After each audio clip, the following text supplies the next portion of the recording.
Welcome to all of you in study point 95 में स्वागत है आप सभी लोगों का। देखिए यहाँ पर हम लोग जो यूपी पीसीएस एग्रीकल्चर का पेपर होने वाला है 1 अगस्त को, उससे रिलेटेड मटेरियल को हम लोग टॉपिक वाइज डिस्क्राइब कर रहे थे। तो इससे पहले हम लोगों ने क्या क्या कर लिया ये देख लेते हैं हम लोग। यहाँ पे क्रॉपिंग पैटर्न हो गया पूरा, यहाँ से यहाँ तक हो गया है, ठीक है। इरीगेशन एंड ड्राइनेज सिस्टम हो गया है, और ड्राई लैंड एग्रीकल्चर वगैरह ये सारा कुछ हो चुका है। और इधर भी हो चुका है, फोटोसिंथेसिस वगैरह हो चुका है, ठीक है। एरोबिक एनारोबिक रिस्पिरेशन हो गया है, ठीक है। प्लांट जो ट्रांसपिरेशन, ट्रांसलोकेशन, वाटर इकोनॉमी, ये सारा कुछ हो चुका है। आज हम लोग यहाँ पर ये वाला टॉपिक पढ़ेंगे। अगर आप लोगों ने ये वीडियो नहीं देखे तो आप लोग चैनल पर आकर वीडियो सबसे पहले उनको देखिए शुरू से, ठीक है। और चैनल को सब्सक्राइब और वीडियो को लाइक ज़रूर कर दीजिए, ठीक है। आज हम लोग पढ़ेंगे यहाँ से, देखिए यहाँ से पढ़ेंगे package and practices of production of important जो सीरियल्स होते हैं, ठीक है। इम्पोर्टेंट सीरियल्स मीन्स अनाज, pulses, oil seed, fibre, sugar and cash crop grow during the kharif rabi season in different region of UP. तो ये हम लोग पढ़ेंगे पूरा, ठीक है। अब देखिए यहाँ से हम लोग शुरू करते हैं आज का। आप लोग वीडियो को सब्सक्राइब कर लीजिए, पहले वीडियो को सब्सक्राइब, चैनल को सब्सक्राइब कर लीजिए आप लोग, वीडियो को लाइक कर दीजिए ताकि आगे आने वाला वीडियो आप लोगों तक आसानी से पहुँच सके, क्योंकि टाइम में बहुत कम बचा है। तो प्रतिदिन आप लोग वीडियो ज़रूर देखते रहिए। अब देखिए यहाँ पर हम लोग करेंगे क्या, आज क्रॉप प्रोडक्शन के बारे में पढ़ते हैं, ठीक है। तो इससे पहले हम लोग देख लेते हैं कि कौन सी क्रॉप के वैज्ञानिक नाम क्या होते हैं, ये भी बहुत पूछे जाते हैं, ठीक। तो देखिए आज हम लोग देखेंगे कि खरीफ की फसल में कौन कौन से, देखिए खरीफ की फसल में कौन कौन से क्रॉप्स आती हैं ये देख लीजिए। पैडी मीन्स धान, माइज, ज्वार, बाजरा, तिल, ठीक है। ग्राउंड नट, कोकोनट, सोयाबीन, मूंग, उड़द और सन हेल्प्स। देखिए बहुत बार तो यहीं से क्वेश्चन आ जाता है कि कौन सी खरीफ की फसल है, कौन सी रबी की फसल है। तो इसको याद कर लीजिए आप लोग। रबी की कौन कौन सी है, तो wheat, barley, gram, mustard, tobacco and sugar cane and berseem. देखिए ये हिंदी का वीडियो है, हिंदी में हम पढ़ाएंगे, पर कुछ वर्ड होते हैं जो इंग्लिश में आप लोगों को भी पढ़ने पड़ेंगे क्योंकि उनकी हिंदी बहुत ही जटिल है, ठीक है। नेक्स्ट है, इनको आप लोग ज़रूर याद कर लीजिए दोनों क्रॉप्स। देखिए नेक्स्ट है, वीडियो थोड़ा बड़ा ना हो जाए इसलिए थोड़ा जल्दी जल्दी करेंगे। नेक्स्ट देखिए वनस्पति नाम देख लेते हैं हम लोग। यहाँ पर फसलें, यहाँ पर उनके कुल हैं, ठीक है। वनस्पति नाम जैसे धान का क्या होता है, तो ओराइजा सेटिवा होता है। गेहूँ का क्या होता है, टिटकम एस्टिवम, ठीक है। मक्का का जियामाइस।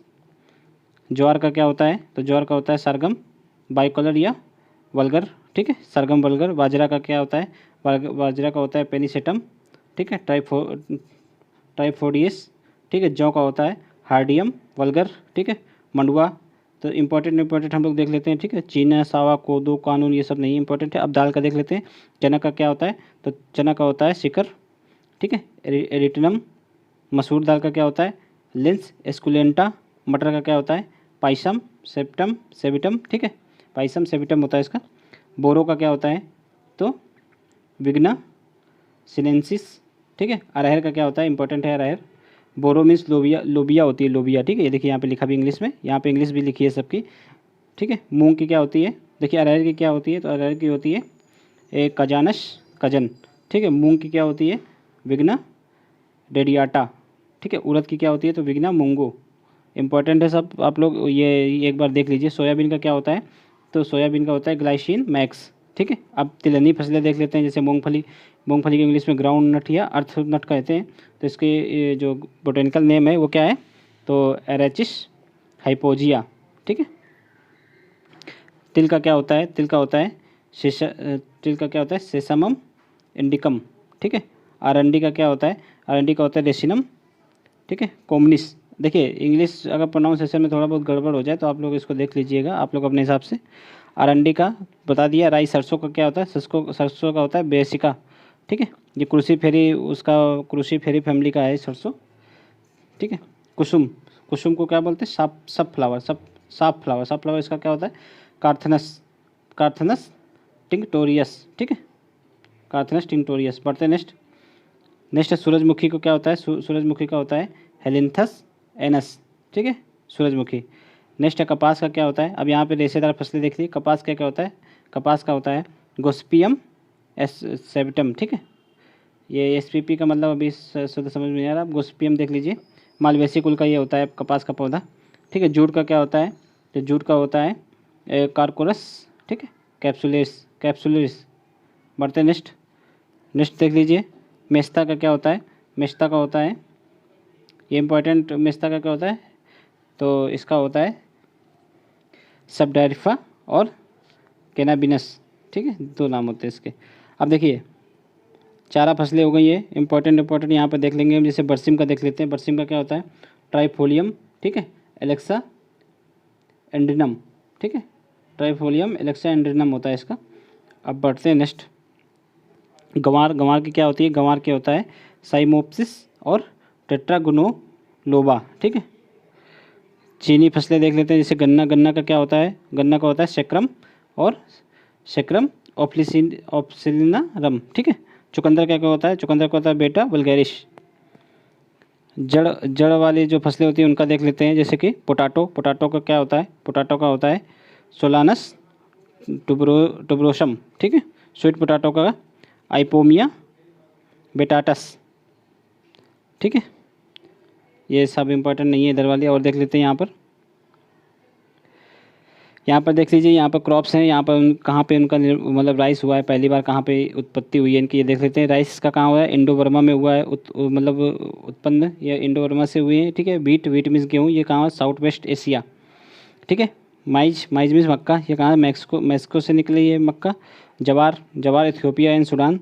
बाजरा कहाँ होता था? बाजरा जो है अफ्रीका से पूरे विश्व में फैला है, ठीक है। बाजरा अफ्रीका में हुआ सबसे पहले। बार्ले कहाँ हुआ है? तो इथियोपिया में। अब पल्सेस देख लेते हैं। ग्राम, ग्रामीण चना, तो ये भी साउथ वेस्ट एशिया, और गेहूँ भी साउथ वेस्ट एशिया, याद रखना, ठीक है। फील्ड पी, ये कहाँ होता है? तो मेडिटेरियन रीजन में होता है, जो भूमध्य सागरीय क्षेत्र है वहाँ पर फील्ड पी। अरहर कहाँ होता है? अरहर अफ्रीका में, ठीक है। मूंग और उड़द दाल, ये अपने भारत की दोनों देन है, मूंग और उड़द दाल। काउपी, काउपी मीन्स काउपी कहाँ होती है? काउपी मीन्स लोबिया होती है, तो ये होती है कहाँ पे? सेंट्रल अफ्रीका में। नेक्स्ट है सोयाबीन। कहाँ पे? सोयाबीन चाइना में सबसे पहले उत्पन्न हुआ। फिर उसके बाद ग्राउंडनट, ग्राउंडनट कहाँ? ब्राज़ील। ग्राउंडनट मीन्स मूंगफली, ठीक है। शीशम, शीशम मीन्स क्या होता है? तिल, ये कहाँ? साउथ वेस्ट एशिया, कोस्टर और इथियोपिया।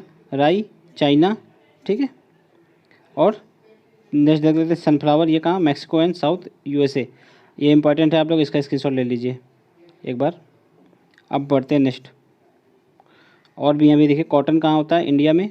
कॉटन, पोटाटो पेरू से निकला, ठीक है। Tobacco Mexico and central America, ठीक है। Indian can north eastern India से। राइस, अब देखिए यहाँ पर हम लोग प्रोटीन कंटेंट देख लेते हैं, किसमें कितना प्रोटीन होता है, ठीक है। तो ओवरऑल अगर देखा जाए, जो जो सीरियल्स होते हैं उनमें around 70% carbohydrate in all cereals में होता है। जितना भी अनाज होते हैं उनमें 70% कार्बोहाइड्रेट होता है। अब राइस का देख लेते हैं। प्रोटीन यहाँ पे देख लेते हैं, प्रोटीन कितनी होती है। प्रोटीन राइस में कितना होता है? तो 6 से 7%। वीट में, वीट मीन्स गेहूँ में 11 से 12%। माइज में 10%। सरगम में 10 से 12% प्रोटीन। बाजरा में, बाजरा में कितना होता है? 11 से 12%। बार्ले में 11.5%, ठीक है। पल्सेस में, पल्सेस में सबसे ज़्यादा देखिए होती है 60% कार्बोहाइड्रेट इन ऑल पल्सेस होता है। इसमें से अगर चना की बात करें तो 21% होता है। पी मीन्स मटर में 22.5% होता है, ठीक है। मूंग की दाल में 21 मतलब 25%, ठीक है। लेंटिल में 25%। अरहर की दाल में देखिए सबसे ज़्यादा 21 से 25%। उड़द की दाल में 24%। काउपी मीन्स लोबिया, इसमें कितना होता है? 23.4%। ऑयल सीड देख लीजिए, सोयाबीन में सबसे ज़्यादा होता है 42%, सबसे ज़्यादा होता है सोयाबीन में। उससे भी ज़्यादा इधर सनफ्लावर में कितना होता है प्रोटीन? तो 40 से 45%, ठीक है।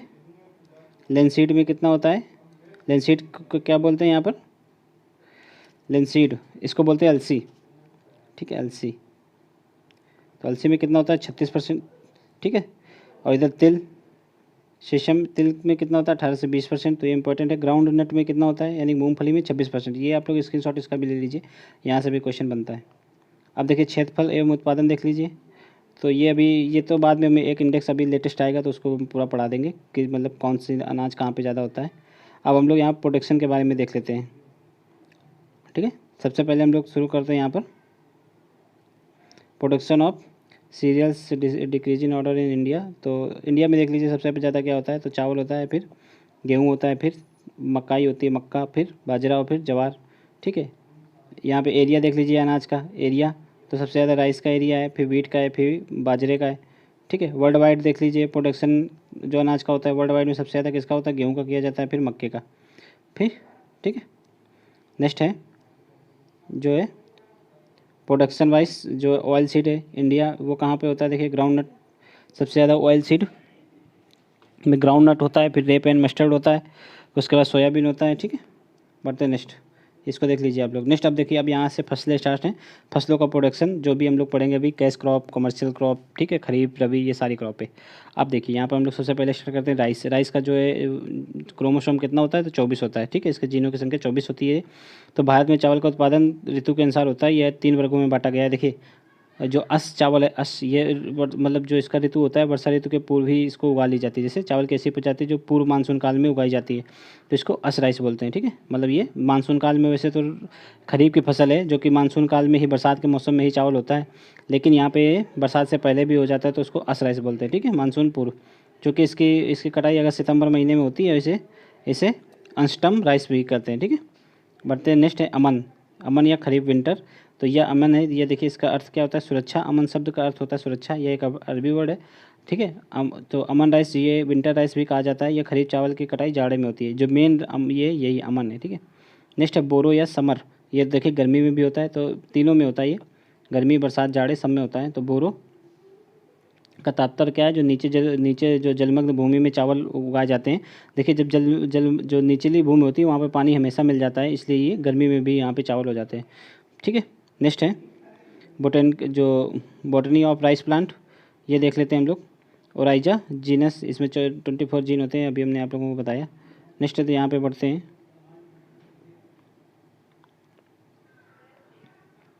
नेक्स्ट है जैपोनिका राइस। तो यहाँ पे हम लोग, एक सेकेंड, यहाँ पे कुछ छूट रहा है। हाँ ये देखिए, ये है बॉटनी ऑफ राइस प्लांट। तो कितने प्रकार की होती है, इंडिका राइस, ठीक है, इंडिका राइस। फिर है जैपोनिका राइस, नाम ही से पता चलता है, जापान में जावानिका, ये जावा में, कहाँ है, इंडोनेशिया में। तो ये राइस तो किसके अनुसार है, तो ओराइजा सेटिवा के 3 प्रकार हैं। ओराइजा सेटिवा में चावल का ही वनस्पति नाम है ये। तो जो इंडिका मतलब इंडिया में जो होता है वो उष्णकटिबंधीय चावल कहा जाता है इसको। ये एनस बहुत, इसमें अवन बहुत छोटा होता है या नहीं होता है, ये देर से परिपक्व होती है तथा इसका तना जो है लंबा होता है। ये भारत में उगाई जाती है, ठीक है। जो जापान का होता है ये शीतोष्ण या उपोष्ण चावल कहते हैं इसको, ठीक है। अपना कहाँ होता है, तो उष्णकटिबंध में, और इसको क्या बोलते हैं, शीतोष्ण या उपोष्ण चावल कहते हैं। जल्दी पकने वाली, प्रकाश संश्लेषण की दर से अधिक क्रियाशील और छोटी तनायुक्त होती है, ठीक है। अपने यहाँ बड़ा तना होता है, इसमें छोटा तना होता है, यहाँ इसे जापान में उगाया जाता है। जावानिका ये चावल की जंगली किस्म है, ठीक है। अब देखिए यहाँ पे नेक्स्ट जो है, चावल का जो पुष्पक्रम आता है तो उसको क्या कहते हैं, पेनिकल बोलते हैं, ठीक है। ये याद रखना, यहाँ पर टर्मिनोलॉजी है ये, पेनिकल। नेक्स्ट है लेम्मा और पेलिया, ये दोनों मिलकर हल कहलाता है। नेक्स्ट है चावल का जो टेस्ट वेट होता है, यानी कि 1000 दानों का वजन जो कितना होता है, 25 ग्राम होता है। चावल का टेस्ट वेट 25 ग्राम होता है। चावल 100 परागित होते हैं, अर्थात सेल्फ पोलिनेटेड होते हैं। और यह निम्न दीप्तकालिक पौधा अर्थात शॉर्ट डिप प्लांट होते हैं, ठीक। यानी कि अगर कम, पूरे दिन में अगर धूप कम भी मिलती है इनको, तो ये अच्छे से ग्रो कर जाते हैं तब भी, ठीक है। प्रकाश संश्लेषण कम ज़रूरत होती है, यानी कि इसमें सेल्फ पॉलिनेटेड होते हैं, ये आप लोग याद रखना। नेक्स्ट है एम्ब्रियो। तो ये इंपॉर्टेंट नहीं है आप लोग, अब आगे बढ़ते हैं हम लोग। इसका चावल के लिए अनुकूलतम तापमान कितना होना चाहिए, तो 30 से 32 डिग्री सेंटीग्रेड होना चाहिए, ठीक है। इंपॉर्टेंट देखेंगे हम लोग। चावल की हलिंग कितनी होती है, चावल की हलिंग होती है 70 से 75%। हलिंग को निकालते कैसे, देख लिया हलिंग परसेंटेज। तो क्या हो गया, weight of the rice gain upon weight of the pedi grain into 100। मान लीजिए जो चावल, जितना चावल है उसका वजन, और जो फसल है पूरे चावल की सहित फसल, उसका वेट इंटू 100 कर देंगे तो ये आ जाएगा हलिंग। तो चावल में कितना होता है, तो 70 से 75% चावल होता है, ठीक है। सपोज करिए अगर पेडी मतलब जो धान होते हैं, अगर आपके पास 1 कुंटल धान है, मतलब यानी कि 100 केजी धान है, तो उससे कितना चावल निकलेगा, 70 से 75 जो केजी चावल निकल आएगा। तो ये इसका जो है हलिंग परसेंटेज हो गया। नेक्स्ट है जो तमिलनाडु, जो TN1 यानी कि जो क्या लिखा है, यानी कि ट्राइचुंग नेटिव 1 का विकास जो है द्वितीय विश्व युद्ध के पश्चात ताइवान में किया गया था। तो ये इंपॉर्टेंट नहीं है अभी, और हम लोग यहाँ पर देखते हैं आगे, यहाँ से देखते हैं। भारत में सर्वप्रथम जीवी चमन द्वारा TN1 IRR मतलब IRRI से लाया गया था। TN1 अभी हमने ऊपर पढ़ा क्या होता है ये TN1, ये ठीक है, क्या है, ताइचुंग नेटिव। तो ये तो इम्पोर्टेंट नहीं है। अब हम लोग यहाँ पर आगे आते हैं। तो जो चावल की जो प्रजाति है या फिर कहें वैरायटी है, जया वैरायटी, तो ये TN1 इंटू T142, इन दोनों को क्रॉस करवाया गया। ताइवान और ये कहाँ की, इंडिया की वैरायटी। तब इन दोनों के क्रॉस से क्या बना जो जया नाम की अपनी प्रजाति है चावल की, ये बना, ठीक है। भारत में राइस प्रोग्राम के तहत यह प्रथम चावल प्रजाति है जो जवा जया ये विकसित की गई थी। इंपॉर्टेंट है इसलिए ये प्रथम प्रजाति है जो क्रॉस मतलब जो राइस प्रोग्राम के तहत विकसित की गई थी, तो क्या है, जया। ठीक है। फिर उसके बाद TN1 और TI8 की अपेक्षा उत्पादन के मामले में जया अधिक सफल हुई। देखिए अगर इन दोनों को अलग अलग बोलते हैं तो कम कम उत्पादन होता है जया की अपेक्षा। ठीक है, इसलिए इसे भारत का जादुई धान भी कहा जाता है। इंपॉर्टेंट बहुत है ये जया धान। नेक्स्ट है पद्मा धान। तो ये जया के पेरेंट के विपरीत गुणज होते हैं इसमें, यानी कि उसमें TN पहले था, इसमें T14 बाद में था, तो इसमें पहले ये हो गया बाद में वो, तो इसलिए इसको बोला गया ऐसा। नेक्स्ट है जगन्नाथ। तो जगन्नाथ धान यह क्या होता है, इसमें सिर्फ T141 का उत्परिवर्तित प्रजाति है। ये T141 ये कहाँ की है, अपने भारत की है। ठीक है। नेक्स्ट है, आप लोग ये याद रखिए, पद्मा, ठीक है, जगन्नाथ, जया, ये सारे चावल की प्रजाति हैं। नेक्स्ट है डीप वाटर राइस वैरायटी क्या होता है, तो ये चकिया जो 59 है, मधुकर है। ठीक है, जलमग्न है और जयसूर्या है और क्या है, जलादी। ठीक है, जलादी 1, जलादी 2। बढ़ते नेक्स्ट क्या है, नेक्स्ट है स्कैंडेड राइस। इसमें क्या क्या आता है, तो साबरमती, बासमती, ठीक है, करनाल, लोकल देहरादून, बासमती, ये सारे राइस हो गए। कस्तूरी, ये भी राइस की वैरायटी है। ठीक है, कस्तूरी। नेक्स्ट है नॉन बासमती राइस में कौन कौन आते हैं, तो IR 64, IR 106, ठीक है, गौरव, पंजाब नंबर 1, तो ये सब नॉन बासमती की वैरायटी हैं। ठीक है। हाईएस्ट प्रोडक्टिविटी और प्राइस कहाँ पे, जापान में। देखिए ये इंपॉर्टेंट है। और चावल का औसत उत्पादन कितना है अपने भारत में, तो 20 कुंटल प्रति हेक्टेयर है। जापान में कितना है, तो 58 कुंटल प्रति हेक्टेयर। ये इंपॉर्टेंट है, याद रखना, ये पूछा जाता है। बाद में कितना है, तो 20 कुंटल प्रति हेक्टेयर है। ठीक है, औसत उत्पादन चावल का। मैक्सिमम राइस एक्सपोर्टर कौन है, अपना भारत ही है। उसके बाद सेकंड में थाईलैंड है। ठीक है, हम लोग सबसे ज़्यादा एक्सपोर्ट किसका करते हैं, तो चावल का, मतलब चावल का विश्व में सबसे ज़्यादा भारत ही सबसे ज़्यादा एक्सपोर्ट करता है। नेक्स्ट है, देखिए इसमें वीट कंट्रोल मतलब खरपतवार कंट्रोल के लिए क्या क्या होते हैं, तो इसमें प्रोपेनल का घोल जो है 3 kg प्रोपेनल को 400 से 600 लीटर पानी में घोल मिलाकर जो है रोपाई के 6 से 8 दिन के उपरांत जो है डाल दी जाती है। ठीक है। और क्या क्या है, ये प्रोपेनल इंपॉर्टेंट है, ये याद रखना। और है बूटाक्लोर और फ्लुक्लोरिन और nitrogen, V shaped rice cultivation, ये सारे इंपॉर्टेंट है। तो ये उसको वीट को कंट्रोल करने के लिए। बढ़ते नेक्स्ट है जो क्रिटिकल स्टेज ऑफ वाटर कब कब लगाना चाहिए। देखिए तो जब बूटिंग स्टेज होता है, यानी कि मोस्ट क्रिटिकल स्टेज होता है ये बूटिंग स्टेज, जब पौधे लगा रहे होते हैं तब वाटर लगाना चाहिए। ठीक है। नेक्स्ट है जो टिलरिंग स्टेज, तो 0 से 20 दिन, मतलब जब रोपाई से 20 दिन के बीच में इसको लगाना चाहिए। नेक्स्ट है प्रिमोर्डिया ग्रोथ ऑफ फ्लावरिंग, जब फ्लावर निकल आते हैं 40 से 60 दिन में, तब इसको लगाना चाहिए। ठीक है। और इस सभी चरणों में जो है पानी ज़मीन से 5 सेंटीमीटर ऊपर तक भर जाना चाहिए। तो ये इंपॉर्टेंट है। कितने बार वाटर चाहिए, 3 बार वाटर चाहिए बूटिंग स्टेज में। ठीक है, टेलरिंग स्टेज में और प्रिमोडिया स्टेज में। बढ़ते नेक्स्ट है प्रिमोडिया ग्रो, हमने अभी पढ़ा। अब हाइब्रिड राइस देख लेते हैं। तो चाइना ने सर्वप्रथम हाइब्रिड राइस बनाया था किससे, तो cytoplasmic male sterility fertility restorer system के माध्यम से हाइब्रिड राइस बनाया था। अब ये देखिए अपने भारत में व्यावसायिक हुए तो 1994 में 5 संकर प्रजातियों का पहला सेट विकसित किया गया था। तो ये कौन कौन से हैं, ये देखिए APRH1, APRH2, KRH1, MGR1, ये सारे हैं। ठीक है। तो 2 वर्ष बाद 3 और संकर प्रजातियाँ, ये सब ज़्यादा इंपॉर्टेंट नहीं है, आप लोग बस देख सकते हैं। नेक्स्ट है देखिए डिपोंग मेथड क्या होता है चावल में। डिपोंग मेथड यह होता है कि चावल उत्पादन की ये विधि फिलीपींस एवं जापान द्वारा विकसित की गई है। इसमें क्या है, रोपाई हेतु पौधा जो है 12वें दिन ही तैयार हो जाता है और नर्सरी से अंकुरित बीज को लकड़ी के तख्ते पर और कंकड़ी की सहायता से जो है क्या करते हैं, लाते हैं और पॉलीथीन शीट में बंधे बीज को सैया पर रखकर मतलब सैया पर 1.5 किलोग्राम प्रति मीटर स्क्वायर या टेस्ट वेट बोले तो 50 गुना अधिक बीज प्रति दर की दर से फैलाया जाता है। ठीक है। बढ़ते नेक्स्ट डिपोंग मेथड हो गया। ये डिपोंग मेथड बुआई के समय यूज होता है ये। नेक्स्ट है ट्रांसप्लांटिंग। तो रोपाई के लिए चावल जो पौधा का उचित समय वह है जब पौधा 4 पत्ती युक्त हो जाता है। तो 4 पत्तियों की जगह 3 पत्ती भी हो तब भी चलेगा, लेकिन 5 नहीं होनी चाहिए, ये इसमें कहा गया है। तो 3 से 4 पत्तियों युक्त पौधे को रोपाई करनी चाहिए। खरीफ के 30 से 40 दिन 20 से 30 दिन पौधे अर्थात मतलब खरीफ के 20 से 30 दिन जब पौधा हो जाता है तब इसको रोपा जाना चाहिए। इसकी स्पेस कितनी होनी चाहिए, तो 20 सेंटीमीटर गुणे 15 सेंटीमीटर की दूरी पर इनको लगाया जाना चाहिए। और रबी की जो पौध होता है उसको 30 सेंटीमीटर गुणे 35 सेंटीमीटर पौध की दूरी होनी चाहिए, ठीक है। मतलब 30 से 35 दिन में उसका फसल तैयार होगी, जो मतलब पौध तैयार होगा, बीज जिसको बोलते हैं, उसको 15 सेंटीमीटर गुणे 15 सेंटीमीटर की रोपाई पर लगाना चाहिए, ठीक है।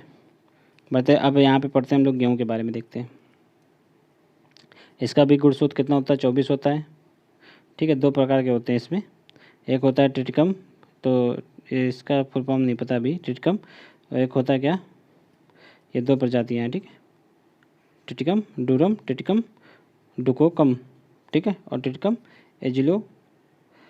एजिलोप लोड्स, ठीक है। ये पढ़ते नेक्स्ट है।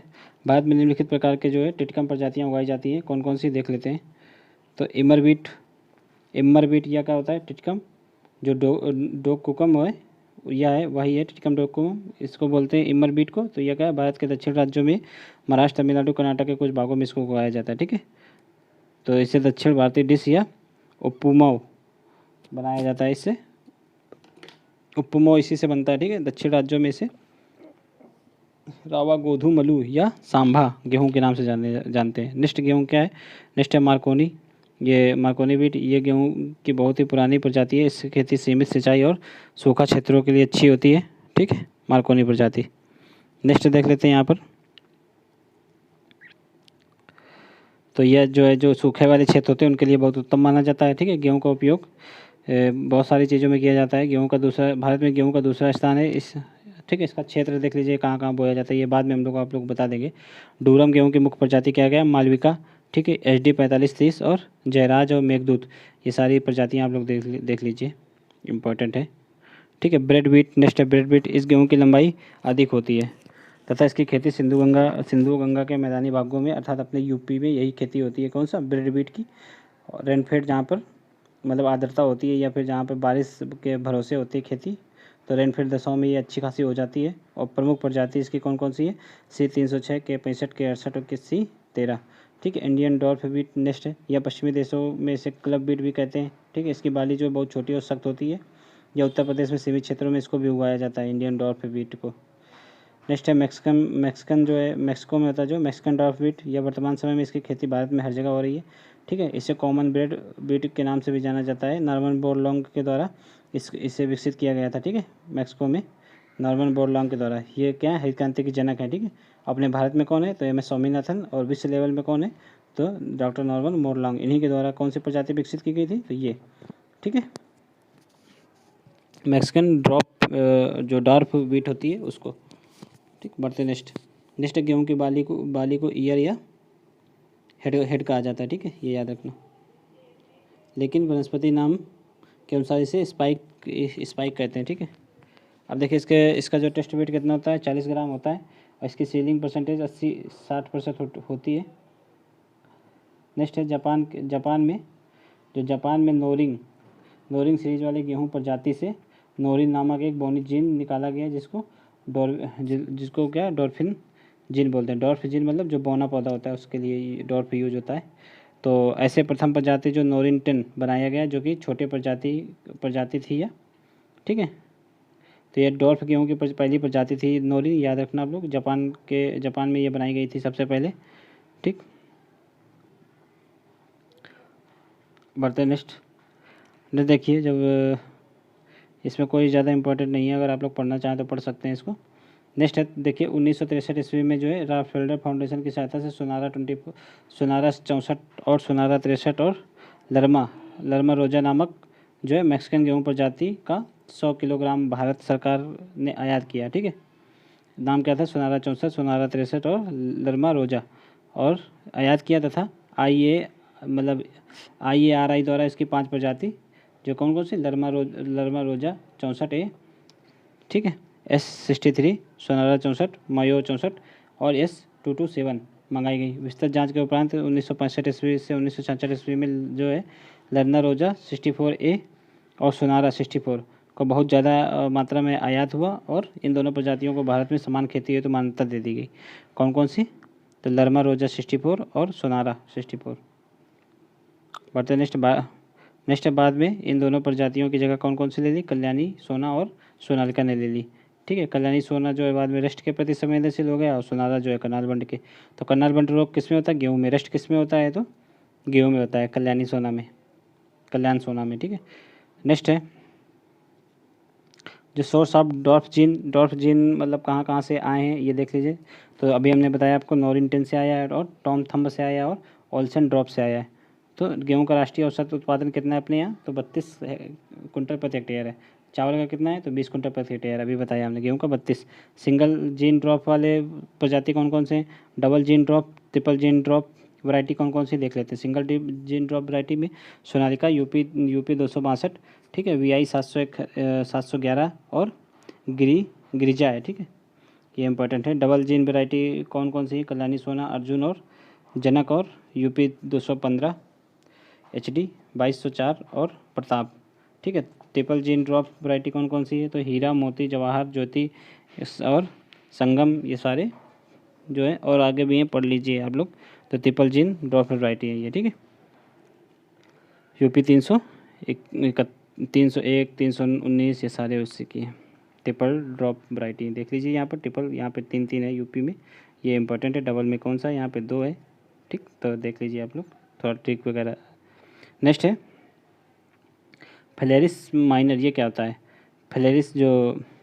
फ्लेरिस माइनर है नामक खरपतवार के नियंत्रण है तो क्या लगाया जाता है, तो ट्राइबोनिल या जो है डोसानेक्स आइसोप्रोटोरॉन भी इसको बोलते हैं। इसका छिड़काव 2 kg प्रति हेक्टेयर बुआई के 32 से 35 दिन के बाद किया जाता है। ठीक है, तो इससे कौन सा खरपतवार नियंत्रित होता है, तो ये फ्लारिस माइनर।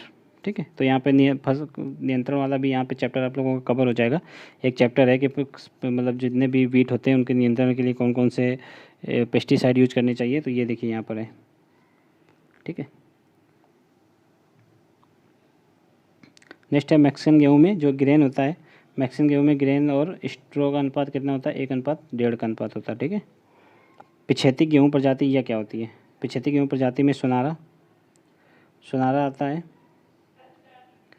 ठीक है, सोनारा 64 आता है, सरबती सोनारा आता है और सोनालिका आता है और सेफर्ड और लरमा आता है। ठीक है, और यूपी 301 और NP 830 आता है। यानी कि अगर इनको लेट में भी बोया जाता है तब भी इनकी अच्छी खासी उत्पादकता हो जाती है। ठीक है, सोनारा 64, सरबती, सोनारा, सोनालिका और सेफ लरमा और यूपी 301 और NP 830। ठीक है, अब सिंचाई के लिए कौन कौन से चरण होते हैं इसमें देखिए। सिंचाई 3-4 चरणों में की जानी करते हैं। पहली सिंचाई, एक सिंचाई वाले मतलब 4 प्रकार से सिंचाई की जा सकती है। किसी के कहीं कहीं पे एक ही सिंचाई में हो जाते हैं, कहीं पे 2 सिंचाई में हो जाते हैं, कहीं पे 3 सिंचाई होती है, तो कहीं पे 4 या उससे अधिक सिंचाई लग जाती है।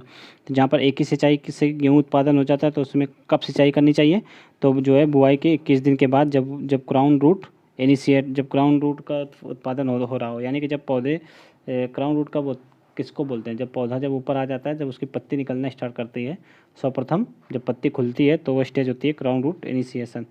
ठीक है, तो इसी समय लगा देना चाहिए पानी। अगर जहाँ पे एक सिंचाई होती है, जहाँ पे 2 होती है, वहाँ पे क्राउन रूट के समय लगाना चाहिए और बेड स्टेज के भी समय लगाना चाहिए। ये बेड स्टेज मतलब जब काफ़ी घना हो जाता है खेत, तो ये 70 से 80 दिन में लगाना चाहिए। 3 सिंचाई जहाँ पे होती है वहाँ क्राउन स्टेज पे लगा देनी चाहिए, बूट स्टेज पे लगा दो और मिल्क स्टेज पे। जब बाली में दाना आ रहा हो उसको मिल्क स्टेज बोलते हैं।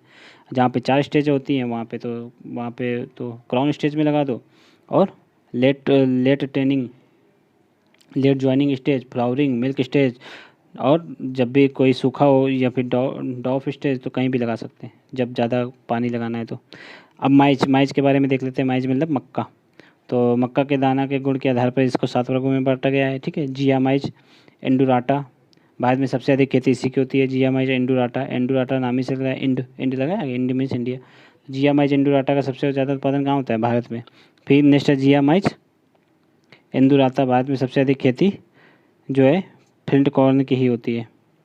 नेक्स्ट है फ्लिंट कॉर्न। ठीक है, अब देखिए इन दोनों में डिफरेंस क्या है। भारत में सबसे अधिक खेती किसकी होती है, फ्लिंट कॉर्न की होती है। तो यही चीज़ लिखी है यहाँ पे, पहला पॉइंट है। ठीक है, गलती से ऊपर भी हो गया है। तो सबसे अधिक खेती किसकी होती है, तो फ्लिंट कॉर्न की होती है। नेक्स्ट है जिया माइज इंडियन टाटा। ठीक है, इंडियन क्रॉन, तो ये सर्वाधिक खेती कहाँ होती है इसकी, USA में, जिया माइज इवल्टा तो जब इसे बुना जाता है तो इसके दाने मतलब ज़्यादा दबाव के साथ फटते हैं तो विस्फोट ज़्यादा होता है। जियामाइज, नेक्स्ट है जियामाइज, जियामाइज सेक्राटा या स्वीट कॉर्न इसको बोलते हैं। यह मक्का के अपेक्षाकृत ज़्यादा मीठा होता है। नेक्स्ट है जियामाइज एमिलेसी, ये सॉफ्ट कॉर्न होता है। नेक्स्ट है जियामाइज, ठीक है, टूनिकाटा, तो यह मक्का का पूर्ववर्ती प्रकार है। नेक्स्ट है जियामाइज सेक्राटा, ये जो वैक्सी कॉर्न है ये उसके लिए होता है। अब देखिए मक्के को 3 प्रकार की जड़ें होती है मक्के में, कौन कौन सी होती है? सेमिनल रूट, क्राउन रूट और ब्रश या एरियल रूट, ठीक है। अब देखिए यहाँ पर मक्का एक उभयलिंगी पौधा है, ये इंपॉर्टेंट है याद, यहाँ पे स्टार लगा लीजिए।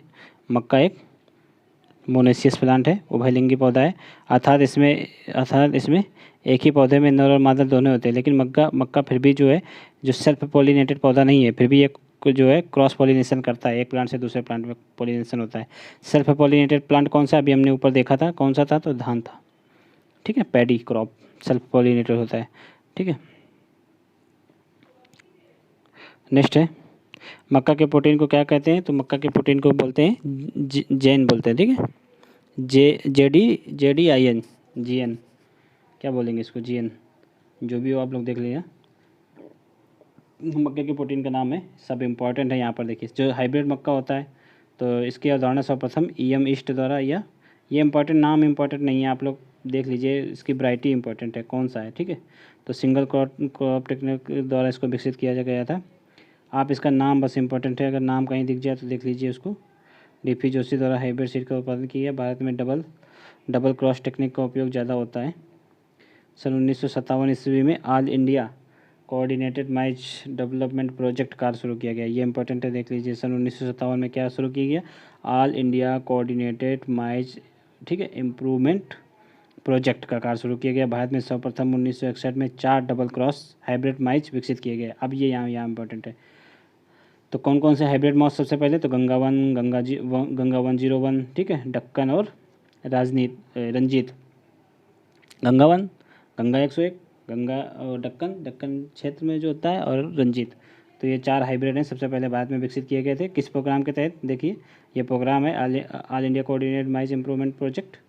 बढ़ते नेक्स्ट है, कब किया गया था? तो 1961 में किया गया था इनका उत्पादन। नेक्स्ट है डबल टॉप क्रॉपिंग या टॉप क्रॉपिंग, तो यह क्या होती है? Single crop into open pollinated variety, तो ये हो जाएगा इससे मिलकर डबल टॉप क्रॉपिंग। नेक्स्ट है जब सिंगल क्रॉस को, वही सब इसमें थ्योरी लिखी है। तो डबल टॉप क्रॉपिंग में कौन कौन सी प्रजाति आती है? तो गंगा 2 और जो हाई स्टार्च है वो, ठीक है। यहाँ पे देखिए गंगा 1 ही है पहले, यहाँ पर गंगा 2 जब डबल क्रॉप से गंगा 2 और हाई स्टार्च जो है ये उत्पादन किया गया, ठीक है। नेक्स्ट है कंपोजिट वैरायटी कौन कौन सी है? तो जवाहर, विक्रम, किशन, अंबर, सोना और विजय। इसमें जो अंबर प्रजाति है इसका उत्पादन सबसे अधिक उत्पादन किसका है? तो अंबर प्रजाति का है। कितना है? 50 से 55 कुंटल प्रति हेक्टेयर है, ठीक है, प्रति हेक्टेयर। ये सब इंपॉर्टेंट है, याद रखिए, ठीक है। उसके बाद है जो है लाइसिन रिच कंपोजिट विकसित किए गए 1971 ईस्वी में। इसमें 10 से 11% प्रोटीन और 3 से 3.5 से 4% लाइसिन होता है। लाइसिन रिच कंपोजिट प्रजाति है प्रोटीना, शक्ति और लाइसिन रिच कंपोजिट प्रजाति कौन कौन सी है? प्रोटीना, शक्ति और रतन जैसी प्रजातियों को कंपोजिट कहा जाता है। ये बढ़ते नेक्स्ट देखिए,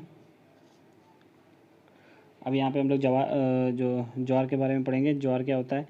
तो ज्वार को प्रायः ज्वार में प्रायः दोजी निकलना नहीं होता है।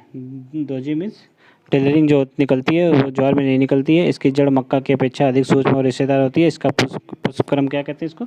इसके पुष्पक्रम को भी पेनिकल बोलते हैं। इससे पहले हमने क्या पढ़ा? धान के पुष्पक्रम को भी पेनिकल बोलते हैं, ठीक है। ये लेकिन समानता इसमें हेड होता है, ठीक है। ये इसकी खेती में जो है थिनिंग एक प्रमुख प्रक्रिया है, तो ये इंपॉर्टेंट है। थिनिंग किसकी प्रक्रिया है? थिनिंग जो है ज्वार की प्रक्रिया है, ठीक है। इसकी पंक्तियों में जो है 12 से 15 सेंटीमीटर का अंतराल रखते हुए इसकी पंक्तियाँ लगाई जाती हैं। सन 1964 ईस्वी में जो है सारगम हाइब्रिड के रूप में जो CSH1 को विकसित किया गया था। ये इंपॉर्टेंट है, CSH1। ये 95 से 90 दिन में तैयार हो जाती है, ठीक है। मेल स्टेरॉइड प्रजाति है ये। बढ़ते नेक्स्ट, देख लीजिए यहाँ पर पहला हाइब्रिड जो ज्वार कौन सा था, तो CH1 है, ये इंपॉर्टेंट है, ये इंपॉर्टेंट है यहाँ पर, ये इंपॉर्टेंट है, ये इंपॉर्टेंट है, 4 वर्ड इंपॉर्टेंट है जो है। थिनिंग प्रक्रिया कहाँ होती है, तो ज्वार में होती है। नेक्स्ट है स्वीट सरगम, मतलब स्वीट सरगम के बारे में देख लीजिए। ये जूस में शुगर की मात्रा जो है 16 से 23% होती है, तो इसको स्वीट सरगम के ये बाकी एग्जाम्पल हैं।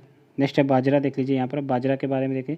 सबसे अधिक सूखा सहने वाला जो प्लांट है वो कौन सा है, बाजरा का है, ठीक है। जो क्रिस्टल्स में सबसे ज़्यादा कौन सा है, तो बाजरा है, सूखा सह सकता है सबसे ज़्यादा।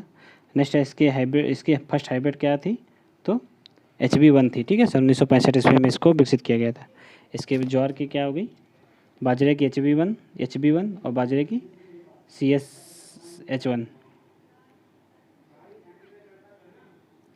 नेक्स्ट है बाजरा में ही हम लोग देखेंगे लोकल मेल पेरेंट, इसमें कैसे विकसित किया गया ये पूछा गया है। नेक्स्ट है यहाँ पे देख लीजिए, यहाँ पे अब हम लोग दालों के बारे में पढ़ेंगे। दालें, पल्सेस, यह फ्रेंच भाषा का शब्द है। इसका फ्रेंच जो है पोटेज नामक वर्ड है, उससे बनना है पल्स। इसका अर्थ होता है दाल, ठीक है। सोप मीन्स दाल। ये लेग्यूम शब्द की उत्पत्ति लैटिन भाषा के लेगेंस से हुई है। लेग्यूम, ये लेग्यूम मतलब जो लेग्यूम फैमिली की होती हैं सारी दालें जो भी होती है लेग्यूम फैमिली की होती हैं, ठीक है। अब नेक्स्ट देखिए अपने यहाँ दाल का निम्न उत्पादन होता है, मतलब उत्पादकता बहुत कम है। तो इसका कारण क्या है, इसका कारण यह है कि फूलों का झड़ना, अर्थात पल्स में अधिक ये जो है फूलें अधिक झड़ जाते हैं। जब फूल ही नहीं रहेंगे तो मतलब दाना कैसे बनेगा। नेक्स्ट है प्रकाश संश्लेषित पदार्थों का ट्रांसलोकेशन अच्छा नहीं होता है। तो ट्रांसलोकेशन के बारे में हमने आप लोगों को बहुत अच्छे से बता रखा है कि प्लांट में ट्रांसलोकेशन कैसे कैसे होता है, क्या क्या आवश्यक होता है, ऑस्मोसिस, डिफ्यूजन, ये सारा कुछ। तो आप लोगों ने अगर वो वीडियो नहीं देखा है ट्रांसलोकेशन, ट्रांसपिरेशन, इवापोरेशन क्या, तो आप लोग जाकर देखिए, सबसे पहले वो वीडियो जरूर देखिए। और क्या है कि इसका जो है जो हार्वेस्टिंग इंडेक्स है ये बहुत कम है, अरहर में 19% है ये हार्वेस्टिंग इंडेक्स, ठीक है। सुक्रोज से प्रोटीन बनने की प्रक्रिया में ATP बहुत अधिक लग जाता है, ठीक है। यह फली जो है हाइड्रोडायनेमिक मॉडल के अनुसार बढ़ती है। हाइड्रोडायनेमिक मॉडल मतलब पहले इसमें फली क्या होती है, नीचे से बढ़ती है, फिर नीचे से जब भर जाएगी तो ऊपर की बढ़ेगी, ऐसे ऐसे करके बढ़ेगी, तो इससे भी उत्पादकता प्रभावित होती है, ठीक है। दाने भरने में दाने भरने की दर बहुत कम है, मतलब बहुत ज़्यादा टाइम लग जाता है। भारत में दलहन देख लेते हैं। इस भारत में दलहन उत्पादन की बाधाएं कौन सी हैं, देखिए। कृषि परिस्थितिकी कारक होते हैं, जैसे रेनफीड दशाओं में मतलब सही से सिंचाई वगैरह नहीं है, ठीक है। कीट और रोगों का प्रकोप बहुत है, ठीक है। जैविक कारक जैसे कि पौधों में असीमित काल तक के लिए होती है, जैसे अरहर, पौधों की वृद्धि मतलब असीमित काल तक के लिए होती है, ठीक है। फोटोसिंथेसिस के लिए कंपटीशन बहुत है, ठीक है, अच्छी तरह से नहीं हो पाता। चूँकि पल्सेस में प्रोटीन की मात्रा होती है, इसलिए जो है चूँकि पल्सेस में प्रोटीन की जो है क्या मात्रा होती है, इसलिए कीट भी इसमें अधिक लगते हैं, ठीक है। तकनीकी कारक भी है, जैसे उन्नत तकनीकी नहीं है, कटाई के लिए तकनीकी नहीं है, ठीक है। दानों की हानि हो जाती है, पोस्ट हार्वेस्टिंग के बाद भी अच्छे से दाने एकत्रित नहीं कर पाते हैं किसान। नेक्स्ट संगठन या प्रबंधन नहीं है, जैसे बीज नहीं है, कृषि तकनीकियाँ भी नहीं है, ठीक है। मूल्य में उतार चढ़ाव रहता है, बाजार में सही मूल्य नहीं मिल पाता है, सोच संबंधी बाधा है, तो ये सारा कुछ तो है ही, ठीक है।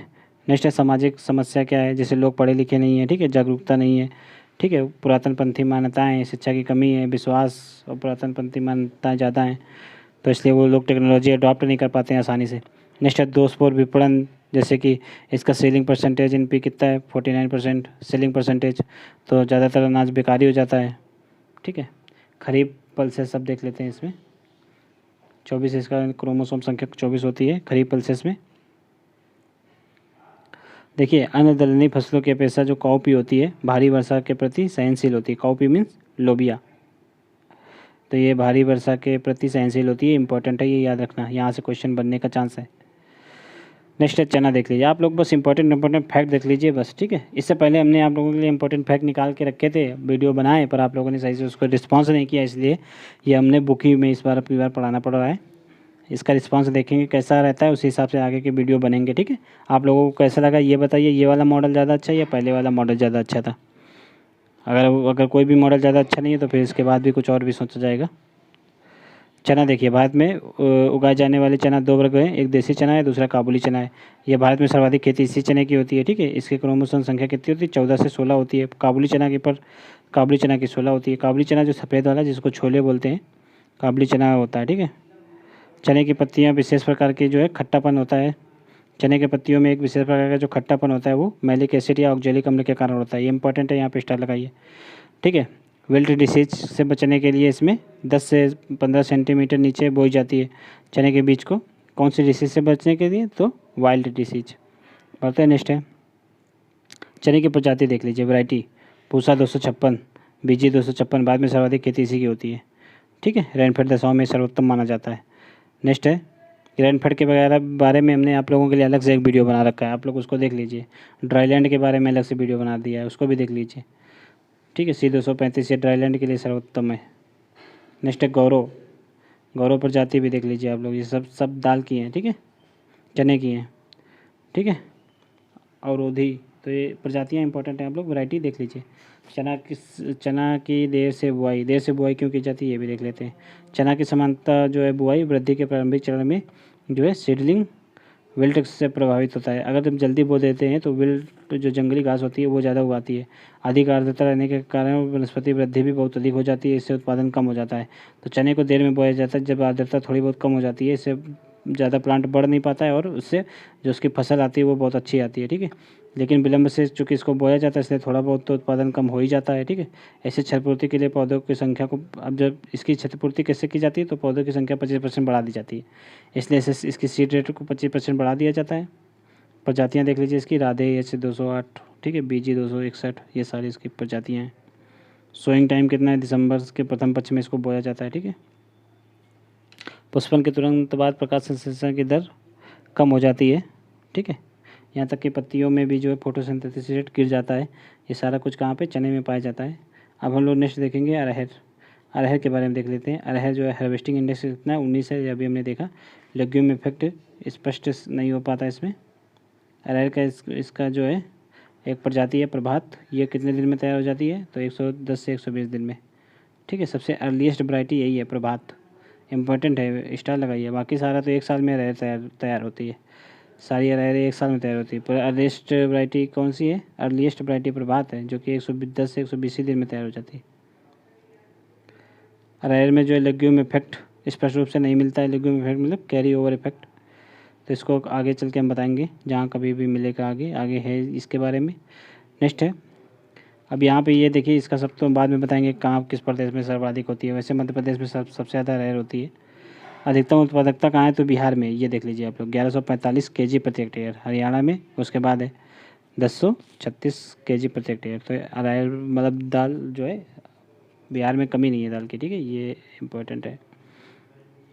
नेक्स्ट है हाइब्रिड वैरायटी क्या है? अरहर में संकर किस्में देख लीजिए। जेनेटिक मेल स्टेरिटी सिस्टम के द्वारा संकर प्रजातियां बनाई गई हैं। कौन कौन सी? ये सारी संकर प्रजातियां अरहर की आप लोग देख सकते हैं। आप लोग इनको याद कर लीजिए, अगर याद करना है आप लोग, नहीं तो एक बार पढ़ लीजिए ताकि ऑप्शन में आए तो एक बार क्लिक हो जाए। नेक्स्ट है यहाँ पर सोयाबीन के बारे में हम लोग डिटेल से देखेंगे। देखिए यहाँ सोयाबीन से अब हम लोग नेक्स्ट वीडियो में करेंगे, क्योंकि ये वीडियो काफ़ी लंबा हो जाएगा। नहीं तो फिर आप लोग चैनल को सब्सक्राइब कर लीजिए, वीडियो को लाइक कर दीजिए। ठीक है, ताकि आगे आने वाला ये सोयाबीन से स्टार्ट करेंगे हम लोग। देखिए आगे अभी क्या क्या है, सोयाबीन के बारे में पढ़ेंगे, सोयाबीन की कंडीशन पढ़ेंगे, सोयाबीन में कितना प्रोटीन है। ठीक है, फिर इसके बाद तिल के बारे में पढ़ेंगे, तिल। ठीक है, उसके बाद मूंगफली के बारे में पढ़ेंगे, ग्राउंड नट कौन कौन से, मतलब मृदा में कौन सा अधिक होता है, अनाज ये देखेंगे, खरीफ की फसलें देखेंगे, तंबाकू के बारे में देखेंगे, टोबैको के बारे में, कपास के बारे में देखेंगे अभी हम लोग। तो ये सब हम लोग देखेंगे, आप लोग वीडियो को सब्सक्राइब कर दीजिए। ठीक है, जूट के बारे में भी देखेंगे। ठीक है, चलिए मिलते हैं नेक्स्ट क्लास में, तब तक के लिए जय हिंद।